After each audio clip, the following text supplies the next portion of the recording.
Hello everyone, welcome back to my channel. Welcome to new fresh tasty একটা food blog নিয়ে চলে আসলাম। Recipe তৈরি করছি কি দিয়ে, একদম ঠিক দেখেছো, মাছের চারটি পরিষ্কার পরিচ্ছন্ন করা পিস নিয়ে নিয়েছি, তার মধ্যে লেবু চিপে দিলাম, আর তার মধ্যে হিমালয়ান টাটার যে পিঙ্ক সল্ট রক সল্টটা রয়েছে সেটা দিয়ে ভালো করে ম্যারিনেট করে রেখে দিচ্ছি।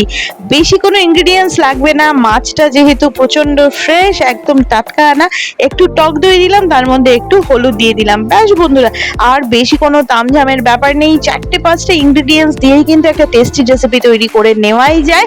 কারণ সবসময় এটা মাথায় রাখতে হবে, জিনিস যদি ফ্রেশ হয়, মাছ বা মাংসটা যদি ফ্রেশ হয়, তাহলে কিন্তু বেশি ইনগ্রিডিয়েন্টস দিয়ে সেই যে মাছ বা মাংসের ইটসেলফ যে টেস্ট বা ফ্লেভারটা আমরা কিন্তু অনেক সময় নষ্ট করে ফেলি। সো এভাবে করলেও কিন্তু রান্নাটা টেস্টি হয়।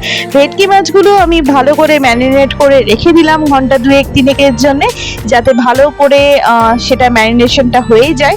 আর লেবুটা দিয়েছি বিকজ ভেটকি মাছের ইটসেলফ একটা সামুদ্রিক মাছে যেহেতু একটু গন্ধ থেকে যায়, সেটা যাতে চলে যায়। আর তেলটা এখানে আমি গরম করে নিচ্ছি। কি তেল ইউজ করলাম তোমরা সবাই জানো, আমি সর্ষে তেলের মধ্যে ফরচুন কাচিকানি মাস্টার্ড অয়েল, যেটা কিন্তু স্বাদে গন্ধে বর্ণে অন্য সর্ষে তেলের তুলনায় অনেক বেশি ভালো, অনেক বেশি ঝাঁঝালো। এনিওয়ে, তেলটা গরম হয়ে যাওয়ার পরে সবটুকু মাছগুলো সুন্দরভাবে সাজিয়ে, পিসটা যেহেতু ফ্ল্যাট ফ্রাই প্যান আমি নিয়ে নিয়েছি, এখানে রান্না করাটা অনেক বেশি ইজি, সেক্ষেত্রে ম্যারিনেশনটা দিয়ে দিলাম। মাছগুলোকে মিডিয়াম ফ্লেমে রান্নাটা করতে হবে যাতে তলাটা লেগে না যায়। আর এই মাছের রেসিপিটা কিন্তু যারা একদম বিশেষ পরিশ্রম করতে রাজি নাও, কিন্তু একটা ফ্রেশ মাছের ভালো রেসিপি খেতে চাও, তাদের জন্য একদম পারফেক্ট। আর এখানে স্পেশাল টাচ হিসেবে আমি বড় বড় রসুনের যে কলিগুলো হয় সেগুলোকে কিন্তু দিয়ে দিলাম। এটা কিন্তু মাছটা যখনই আধা রান্না হয়ে আসবে তারপরেই দিয়ে দিতে হবে, কারণ গার্লিকের ফ্লেভার এরকম ভাবে দিলে একটা যে বার্ন ফ্লেভার অথবা ফ্রাইড গার্লিকের যে ফ্লেভারটা আসে, সেটা কিন্তু রান্নাটাকে অনেক বেশি ফ্লেভারফুল এনহ্যান্স করে দেয়। স্পেশাল টাচ এটা দেখতেই পাচ্ছ, কাঁচা লঙ্কাগুলোকে আমি গোটা দেবো যাতে ঝাল বেশি না হয়। আর অনেকেই হয়তো খুব বেশি ঝাল খেতে ভালোবাসো না, অনেকের ঝাল খাওয়াটা খুব একটা চলে না, তাদের জন্য গোটা লঙ্কাটা দিলে, কেউ যদি ভাতের সাথে মেখে খাও সেটাও চলে। গরম ভাতে একটা মাছের টুকরো কিছুটা ভেঙে নিয়ে তার সাথে এই রসুনগুলো যখন একটু ফ্রাই হয়ে যাবে, সেই ফ্রাইড রসুনগুলো মেখে বন্ধুরা জাস্ট একটা খাবার একটু মুখে দিয়ে দেখবে, ইটস অ্যামেজিং। কারণ আমি কিন্তু নিজের মাথা থেকে এটা বের করেছিলাম, কোনো রকম রেসিপি বুক আমি ফলো করিনি।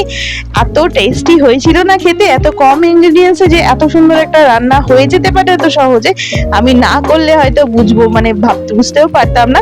তাই ভালো লাগলো, তোমাদের সাথে শেয়ার করে দিলাম। অনেকটাই হয়ে এসছে।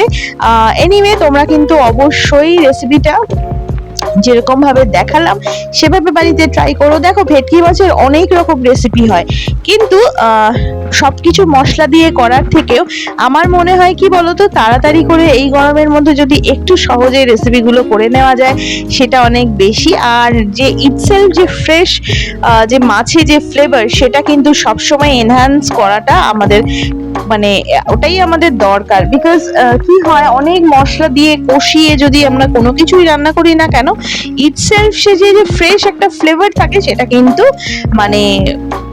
এনহ্যান্স হওয়ার জায়গাটা কিন্তু সেখানে থাকে না। তোমরা কিন্তু এই রেসিপিটা অবশ্যই বাড়িতে ট্রাই করবে, এভাবে যেভাবে দেখালাম সেভাবেই ট্রাই করো। আর ফ্লেমটা কিন্তু একটু কমের দিকেই রেখো, কারণ মাছটা পুড়ে যেতে পারে।